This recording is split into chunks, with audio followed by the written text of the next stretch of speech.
สวัสดีทุกคนยินดีต้อนรับทุกคนเข้าสู่ช่องของพิซซ่าน้องสารเด้อวันนี้ก็คือขนาดเพิ่นอันเดอมื้อนี้ขนาดเพิ่นพากันมาเฮ็ดเรียกรวมอยู่วัดเนาะทุกคนเนาะแล้วก็เฮ็ดทั้งบังไฟหมดแล้วตอนนี้พี่กำลังสิย่างไปเบิ่งกำลังย่างไปเลยตอนนี้คนมาจนเต็มอีก5 มื้อความบุญบาปอะพริกเด้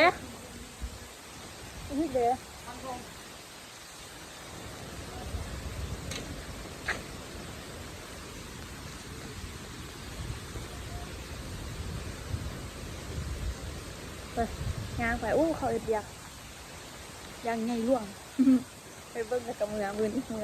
ไปย้อนซุ่มหักกันมานี่ก็คือกำลังไปก็เลิกไปเลยเดี๋ยวนี้เร็วไปเลยเนี่ยเสียงตัดไม้นำเก่งแก่นโมทุกคน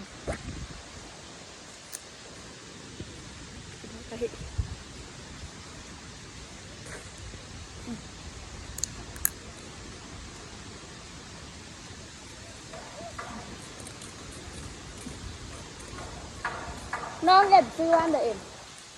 น้องเอ็มซื้อบ้านเด้อได้พี่แท้มันเด้อพี่แท้มันซื้อบ้านเด้อโอ๊ตยางเบิ้งจิกไล่จะต่ำรถนี่คุณมาละแล้วไปเห็นยังวะนั้น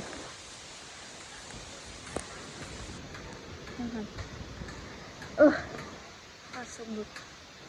อันนี้เป็นไข่ไปน้องจะพาไปเบิ้งบ้านควันบุกควันเบาค่ะเอางานมือสุดท้ายตัวจักกะมาบุกบ้านละเป็นเห็นยังผู้ชมอ่ะ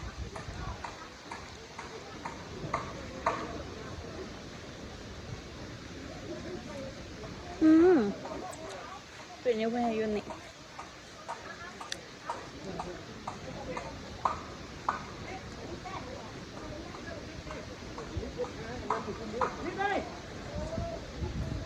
เอาควายยุ่งนาควายออกไปนาแล้วสูงแล้วน่ะมันมานาตัวน่ะตอนนี้เพื่อนกำลังเฮ็ดคางบางไฟ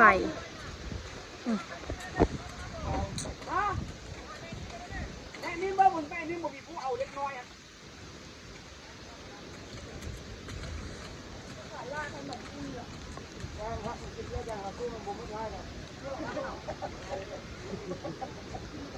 เพื่อนเฮ็ดแล้วเก่าตัวนี้ปีกายนี่เพื่อนเฮ็ดแล้วนี่เพื่อนเฮ็ดแล้วปีก้อนนี่ปีกายนี่เอ็ดอยู่นี่ปีนี้เอ็ดอยู่นี่ให้อยู่นี่พอดีงามเลยต้องเฮ็ดมันแน่นๆเลยมาเฮ็ดแน่นเดี๋ยววันสิปุ้มเดี๋ยววันสิอันนั้นหัก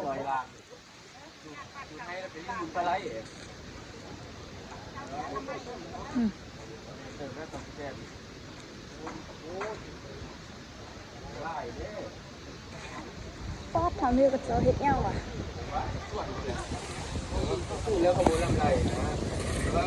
ลูกคนละบอน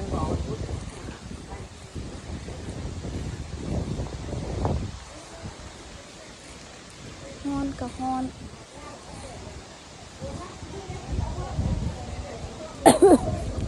เอาใจเอาไปแต่งกันน้อยมันอย่าพอได้ไหมยังเอาไว้เป็นลูกซอสในห้องคนตัดงานกินมากก็แต่จะบะเจ็บท้องเลยอะไรกินมากหุ่งวัดกินทั้งหุ่งวัด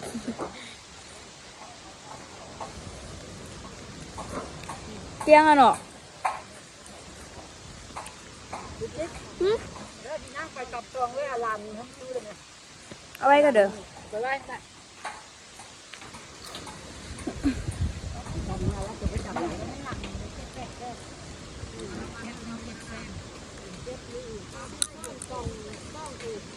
อันนี้ก็เจ็ดเลยนะ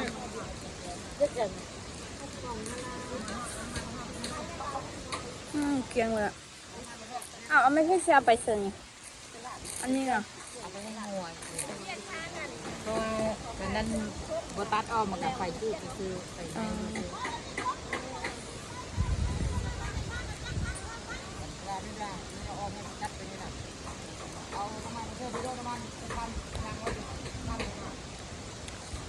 มันไปปูเขาค่ะเดี๋ยวหับนาทีไหม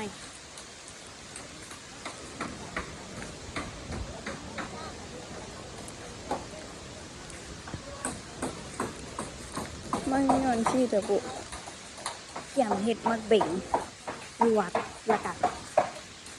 กับไปสูตรมันไฟร้อนเลยวะ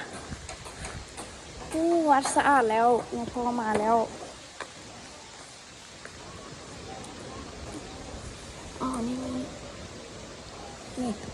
วัดเกียงเลยยังพอมาแล้วมาเมื่อวานจริงมาถ่ายฮันวัดทุกเพราะว่ายังพอบ่อยู่เพิ่นทู่วัดยังพอมาอันนี้คืออย่างอ๋อผู้เฒ่าผู้ซีเฮ็ดแนวนี้ปิดวัดละกะออมวัดละกะปิดเจอลักคุงอันเดอเด้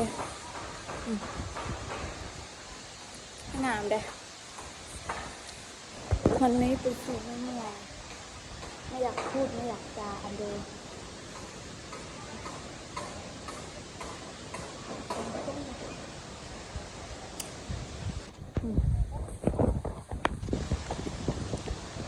เป็นเห็ดยังไงอยู่เถิงมันกินขนมวะกินขนมวันเด้อยังคนอยู่ค่ะมันแตกเงินได้หันแตกเงินน้อยอยู่บุญวานมันยับพอไปบ้านยับพอมา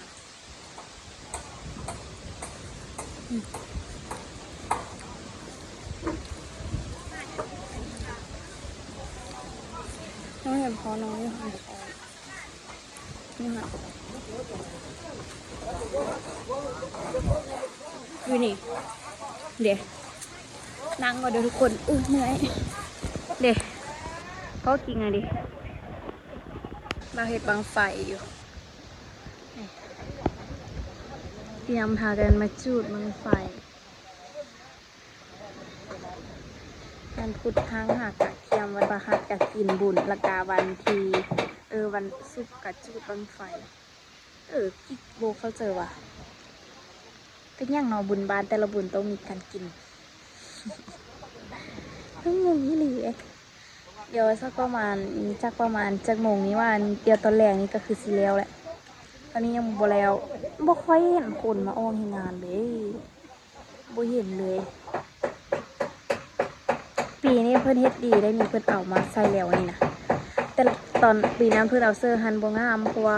ต้นไม้มีบังแล้วแบบเฮ็ดให้คนอยู่ทางเทิงนี้แล้วบ่เห็นบางไฟปีนี้สิเฮ็ดให้คนแล้วเห็นบางไฟเปิดปีแบบเห็นสัดๆเลยค่ะนะงามได้ปีนี้นะม่วนได้ปีนี้นะเจ้าวงเยอะมา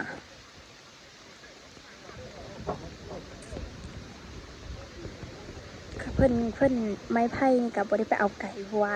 อยู่นี่กับแม่นไม้ไผ่หมดเลยแต่ว่าปีก้อนนี้เพิ่นหันเอาคืนอยู่ต้นไม้ไผ่พุ่นน่ะทุกคนเอาคืนอยู่ต้นไผ่พุ่นน่ะคืนอยู่ต้นไผ่แต่ว่าปีนี้เพิ่นมาเปลี่ยนเสื้อทางกองนี่น้องไม่แน่ใจ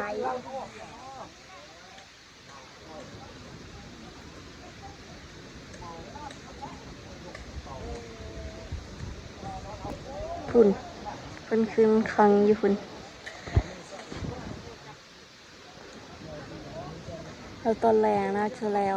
ตอนแรงที่สิมาทายต่อเพราะว่าตอนนี้เมื่อยแห้งไปน้ำอ่ะแล้วตอนแรงที่มาทายต่อเลยทุกคน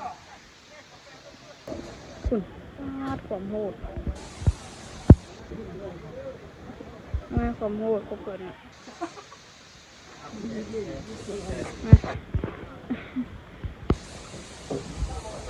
ตัดอันนี้ให้มันแปะนี่ว่าตะฟังนี่ตะฟัง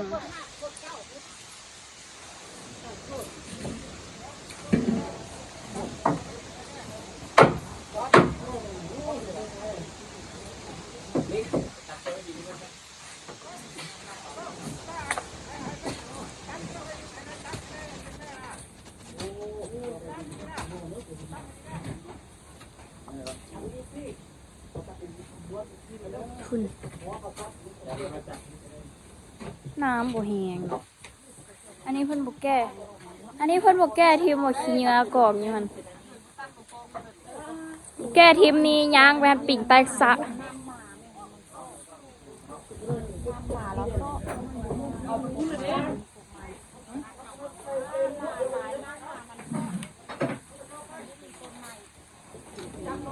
มันก็โป่งขึ้นเลย ไปสิเมื่อละแต่ว่าบ่ทันเมื่อเปลี่ยนบ่อนอยู่กันมาพี่บัดนี้เพิ่นเอ็ดบ่อนนี้เปลี่ยนเติดเลยได้มักเดืออันนี้เป็นกินบ่อยากกินมักเดืออยากกินแบบตัวที่กับเซาเอาลงหั่นน่ะทุกแก้วลายแท้ได้กินตัวที่แบบเขาเซาเอาลงหั่นน่ะอันนี้บ่แม่นติ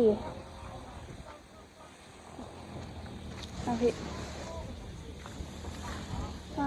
ไปเฮ็ดเวียกความหน้าความตาคักวันนี้วัวเห็นเด็กน้อยวันนี้มึงมาเทพื้นนั่นเห็นเด็กน้อย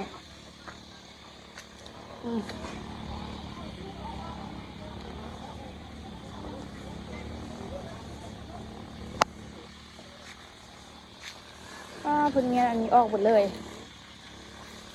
ฮอนเด็กเตือนละเต็มเห็นดอกแขกอีกแล้วมือนี้มาจากเครือก็เห็นดอกแขกกลิ่นใดเด้ต้องเอาเก็บก่อนอันนี้ออกก็คือบูมาคมนะเพราะมันจะขม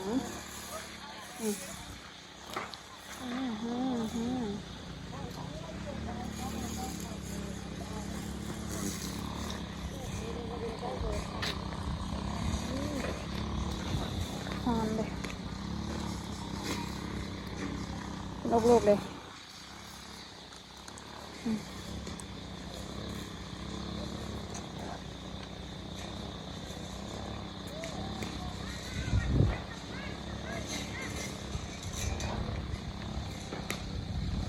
คนเมียนไปพุ่นนาชแมนสไลเดอร์เด็กน้อย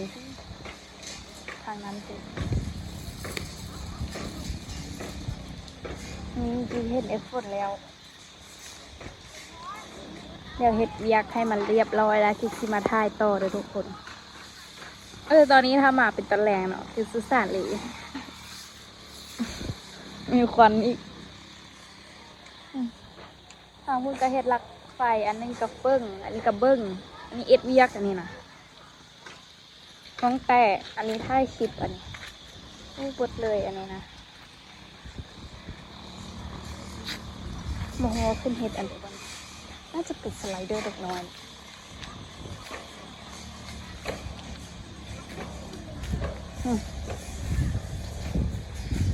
กวางค่ะบัด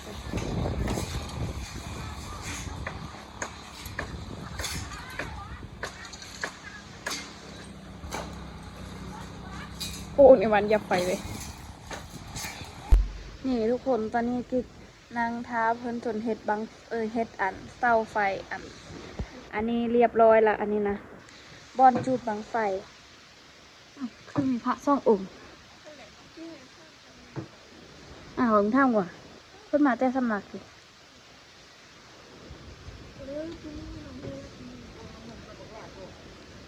บ่เกยอีกละ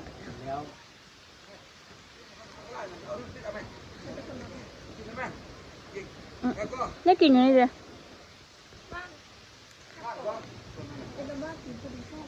เนาะข้านลูกละยังไงนะดูยางในน้ำมีเอาโอดเวลาไทยบนมองยางในน้ำใดกระนางยางในน้ำใดมอดข้าวใดบนมองนี่เงือกเห็ดใดแนวใดนี่ไอ้หัวเสื้อสีแดงกูบอกแล้วเสื้อกูแล้วแล้วทุกคน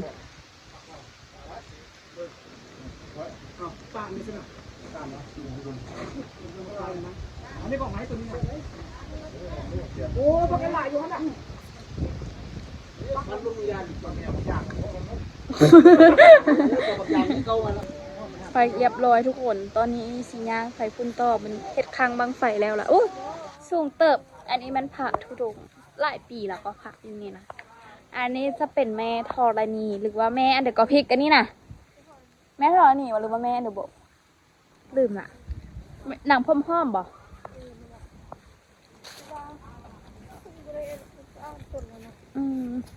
มันเพิ่นเก้าเลยเด้ทุกคน อันนี้เมื่อกี้เพิ่นอนามัยอยู่แถวนี้เกี้ยงเลยเท่านี้เกี้ยงเลยนี่โอ้อยู่นี่เป็นทาสไม่ตะกี้เพิ่นก็อยู่นี่นะแล้วเพิ่งเนาะโอ้มีมากอันนี้อยู่ล่างทาสอีกเห็นโอ้ยเอาเรื่องในนึงทันละ